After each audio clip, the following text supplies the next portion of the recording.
fear of losing all my money or my savings, my investments, what I've been saving, of getting sick, or something bad could happen to a loved one. So you have fear for yourself, you have fear for others, and of course, all these things are not happening now, the things that you fear, but they could happen, says the mind. So I better think about it now, because if they did happen, you would face the situation. With the power of your conscious awareness, you would face the sickness, you would face the loss of money, and you would even face the loss of a loved one or the suffering of a loved one. With the power of your presence, you can face that. But what you cannot do, you cannot overcome these problems or face them because they only exist in your imagination. They haven't even happened yet. Therefore, there's absolutely nothing you can do about them.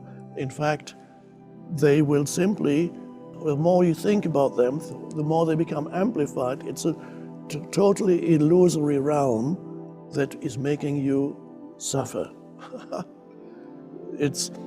And so if there's a minimum of awareness, you can suddenly become aware of what it is that you are doing to yourself.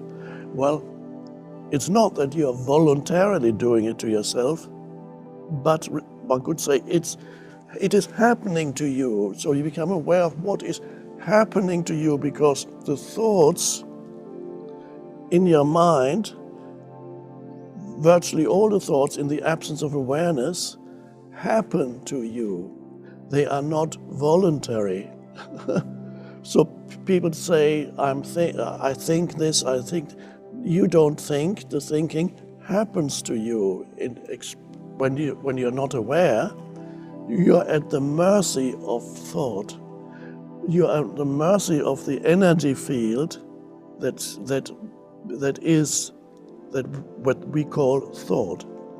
It lives in you. You are possessed. You don't know it. The moment you realize it, that this is not, the fearful thinking isn't something that you do, because if it's something that you do, you say, yeah, I'm doing it, but I can't stop it. No, you are not doing it. It happens to you. So some people say, well, perceive it as, well, why am I doing this to myself? Why am I making myself suffer by thinking all that? And then the next step is you realize, well, it's not really me doing it. It's the self-serving thought forms that are swirling around in my mind continuously, that are making me unhappy, that have no useful purpose. I'm not helping myself or anybody by thinking these things, by projecting bad things that could happen. And so with the awareness of what's going on in your mind comes the first time a moment of freedom. Because before you had no free will. Without awareness, you have no free will. You're at the mercy of a conditioned mind. So what do?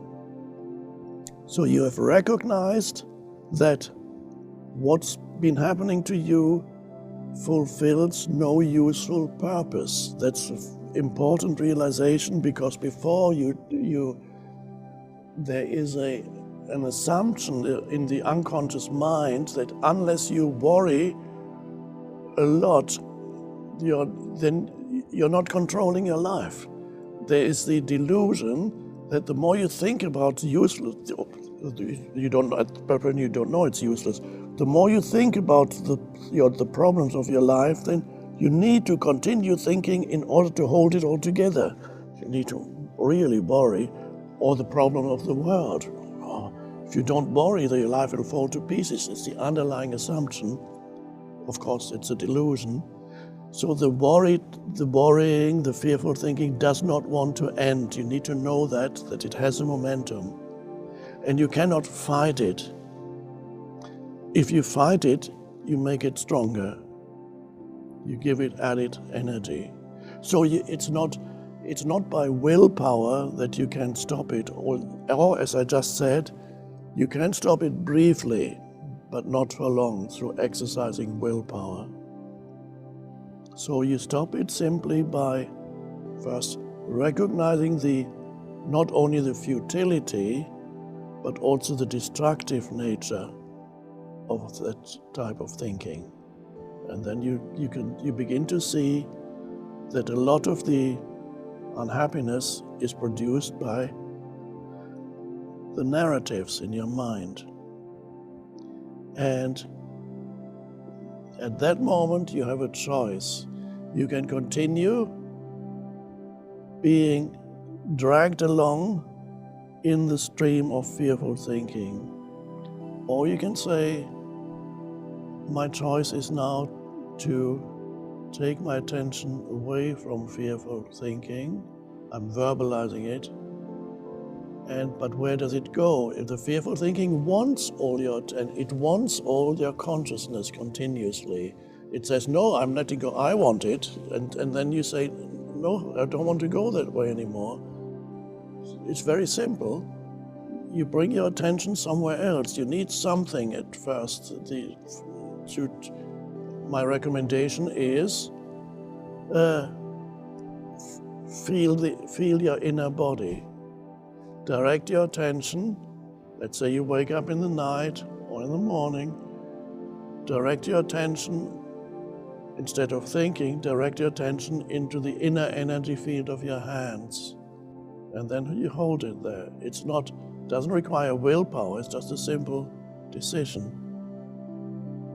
And you hold it. You feel the inner aliveness in your hands. It becomes an anchor for stepping out of mind, being present.